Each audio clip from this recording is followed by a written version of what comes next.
आप देख रहे हैं उत्तराखंड का लोकप्रिय चैनल उत्तरांचल की सुर्खियां, जो कि आप तक पहुंचाता है हर बड़ी से बड़ी खबर, यानी शहर आपका खबर आपकी। आइए मैं दिखाती हूं आज की बड़ी खबर। ग्राम सरवरखेड़ा की जनता ने बनाया प्रधान तो होगा गांव का समग्र विकास। गुलशाना क्षेत्र की सबसे बड़ी ग्राम पंचायत सरवरखेड़ा, जिसमें लगभग 6200 वोट है और यह सीट इस बार ओबीसी महिला के खाते में गई है और इस सीट पर लगभग 4 प्रत्याशी ग्राम प्रधान पद के लिए मैदान में हैं। यहाँ बता दें कि उत्तराखंड में त्रिस्तरीय चुनाव के मतदान की तिथि अब करीब आ चुकी है। प्रधान पद के दावेदार जनता को रिझाने के लिए तरह तरह के प्रलोभन देते नजर आ रहे हैं। इस समय प्रत्याशियों ने अपने चुनाव प्रचार और तेज कर दिए हैं। यहाँ बता दें कि प्रधान पद के प्रत्याशी अपनी जीत सुनिश्चित मानकर चल रहे हैं। अब देखना यह है कि 30 जुलाई को ऊंट किस करवट बैठता है, यह तो आने वाला वक्त ही बताएगा। यहाँ बता देगी कि सभी प्रत्याशी गांव में विकास की गंगा बहाने की बात कर रहे हैं, लेकिन जब सरवरखेड़ा की जनता से पत्रकारों द्वारा वार्ता की गई तो उन्होंने बताया कि जो गांव का विकास करेगा उसी को इस बार वोट दिया जाएगा। जब ग्राम पंचायत सरवरखेड़ा से ग्राम प्रधान पद पर खड़ी 2 बार पूर्व में प्रधान रहे स्वर्गीय साबिर हुसैन की पुत्रवधू श्रीमती गुलशाना के पति निवर्तमान ग्राम प्रधान मोहम्मद आजीम उर्फ अज्जू से बातचीत की गई तो उन्होंने बताया कि ग्राम पंचायत सरवरखेड़ा ओबीसी महिला आरक्षित सीट है और यहाँ पर लगभग 6200 वोट है। उन्होंने पत्रकारों से वार्ता करते हुए बताया कि हमारे गांव में कुछ लोग भोली भाली जनता को प्रलोभन देकर फर्जी राशन कार्ड देकर उन्हें अगले महीने राशन मिलने का प्रलोभन दे रहे हैं, जो कि सरासर गलत है। उन्होंने बताया कि हमारे गांव में बारात घर नहीं है। उन्होंने कहा कि अगर उनकी पत्नी श्रीमती गुलशाना जनता के आशीर्वाद से प्रधान बनती है तो जितने रुके हुए कार्य हैं, वह धरातल पर लाएंगे। उन्होंने कहा कि कूड़ा निस्तारण को लेकर एक गाड़ी का इंतजाम किया जाएगा। इसी के साथ ही एम्बुलेंस की मांग भी सरकार से की जाएगी। उन्होंने कहा कि विधवा पेंशन, विकलांग पेंशन, वृद्धा pension, ration card, Ayushman card को लेकर गांव में एक सीएससी सेंटर की भी स्थापना की जाएगी, जिससे गांव के लोग इधर उधर न जाकर सीएससी सेंटर में अपना कार्य कर सके। गुलशाना के पति आजीम उर्फ अज्जू ने कहा कि प्रधान का अनुभव उनके पिता साबिर हुसैन से मिला है। उनके पिता के सपनों को वह अपनी पत्नी के साथ मिलकर साकार करेंगे और गांव को उधम सिंह नगर का नंबर 1 विकासशील गांव बनाकर अपने पिता के सपनों को गति प्रदान करेंगे। उन्होंने नगर पंचायत सरवरखेड़ा की जनता से अपील है कि आने वाली 28 जुलाई को अनाज की बाली के चुनाव चिन्ह पर मोहर लगाकर उनकी पत्नी श्रीमती गुलशाना को भारी बहुमत से विजय बनाएं। उनकी जीत समस्त ग्रामवासियों की जीत होगी और गांव का समग्र विकास उनकी सबसे पहली प्राथमिकता होगी। काशीपुर से एफयू खान की रिपोर्ट। ग्राम पंचायत सरवरखेड़ा की सम्मानित जनता से अपील है कि आने वाली 28 जुलाई को गुलशाना के चुनाव निशान अनाज की बालियां पर मोहर लगाकर भारी मतों से विजय बनाएं। गुलशाना की जीत समस्त ग्रामवासियों की जीत होगी। धन्यवाद। प्रधान जी, आप जो है वर्तमान में जो है सरवरखेड़ा के जो प्रधान रहे हैं और अब जो है चुनाव में ग्राम प्रधानी आपकी पत्नी यहाँ से जो है दावेदारी में है और उन्होंने चुनाव मैदान में है। कहना ये कि सरवरखेड़े में क्या और होना चाहिए, जिस तरीके से जो है और विकास हो सरवरखेड़े में, क्या देखते हैं आप अपने मन में? सरवरखेड़ा में सबसे पहले तो एक जो हमारा पिछली बार भी प्रयास रहा था, एक कूड़ा गाड़ी की व्यवस्था होनी चाहिए, जो कि हमने प्रयास पिछली बार भी किया और हमें ट्रैक्टर ट्रॉली नहीं मिल पाई बजट की खातिर। और आने वाले टाइम में हम सबसे पहले हमारा यही लक्ष्य रहेगा कि कूड़ा गाड़ी ग्राम पंचायत में रहे और एक एम्बुलेंस जो कि मरीजों के लिए ग्राम पंचायत में होनी चाहिए।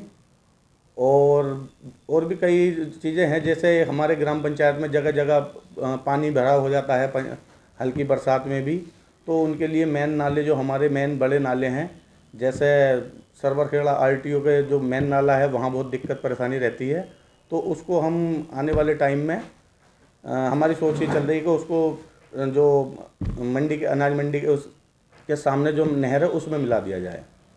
बात की जाए यहाँ पर जो है बारात घर और पंचायत भवन की, तो उसको लेकर के क्या व्यवस्थाएं हैं यहाँ पर और किस तरीके? बारात घर का हमने प्रस्ताव अपने माननीय सांसद जी को दे रखा है। उन्होंने आश्वासन हमें दे रखा है कि जल्द ही शीघ्र उस पर काम शुरू कर दिया जाएगा। जैसे ही बजट उस पर पेश होगा उस पर काम स्टार्ट हो जाएगा। तो क्या आपके पास जो है बारात घर के लिए या पंचायत भवन के लिए ज़मीन उपलब्ध है?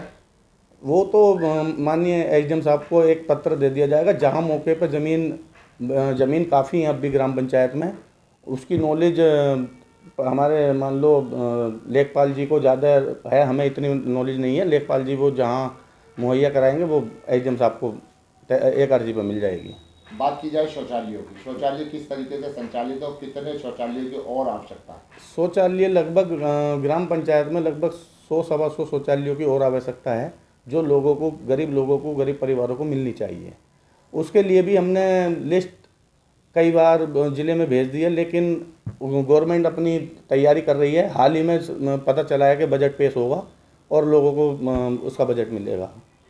बात की जाए प्रधान जी, जिस तरीके से सरकार की योजनाएं जी। हैं और ग्रामवासियों को वो योजनाएं नहीं पहुंच पा रही, तो अगर आपकी पत्नी प्रधान बनती है इस बार फिर, तो क्या ये योजनाएं जो है ग्रामीणों तक पहुंचेंगी? बिल्कुल पहुंचेंगी। जैसे कि अभी तक जो भी योजनाएं गवर्नमेंट ने दी हैं, हाल ही में बहुत बढ़िया योजनाएं गवर्नमेंट नई से नई योजनाएं ला रही हैं। सारी योजनाएं ग्राम पंचायत को मिल रही हैं और आगे भी जो भी ग्राम पंचायत के लिए योजनाएं आएंगी वो सारी की सारी ग्राम पंचायत को मिलेंगी। बात की जाए राशन कार्ड, विधवा पेंशन, वृद्धा पेंशन, विकलांग पेंशन से जो है यहाँ की जनता जूझ रही है और वो उनको उपलब्ध नहीं हो पा रहे हैं जी। तो उसके लिए आपका क्या प्रयास रहेगा और क्या कहना चाहेंगे? बात की जाए राशन कार्ड की, तो मेरे इस कार्यकाल में, 5 वर्षीय कार्यकाल में, लगभग 370 राशन कार्ड PHH BPL श्रेणी में आते हैं, जो मैंने ग्रामीण क्षेत्र में लोगों के बनवाए हैं। आगे यही मेरा प्रयास रहेगा कि ज़्यादा से ज़्यादा जो उसके पात्र हैं उन्हें मिले। बाकी इसमें एक हमारे पास नई चुनावी खबर ये आ जा रही है कि चुनाव चल रहा है, प्रत्याशियों की नई से नई तकनीक ये चल रही है कि जैसे कुछ लोगों ने मुझे बताया कि इस टाइप की किताबें ग्राम पंचायत में लोगों को देकर उकसाया जा रहा है। ग्राम पंचायत में ज़्यादातर सब मजदूर लोग हैं, ग्रामीण लोग हैं, इतने पढ़े लिखे लोग नहीं हैं, तो उनको ये कहा जा रहा है कि ये किताब आपको उनको दे दी जा रही है और 1 महीने में आपको राशन मिलने लगेगा। ऐसा कुछ नहीं है। मैंने जसपुर सप्लाई इंस्पेक्टर ऑफिस पूर्ति अधिकारी ज़िले में भी बात की है। जो परिवार पीड़ित लोग हैं, गरीब लोग हैं, उन लोगों को कार्ड मिलना चाहिए। उसके लिए मेरा लगभग 2-2.5 साल से प्रयास चल रहा है, लेकिन गवर्नमेंट ने अभी फ्री राशन की योजना चल रही है, उस वजह से भी और थोड़ा बजट की वजह से भी साइड रोक रखी है। तो ये सब फर्जी ये कार्ड कुछ प्रत्याशी जो ये बांट रहे हैं, लोगों को उकसा रहे हैं और पागल बना रहे हैं।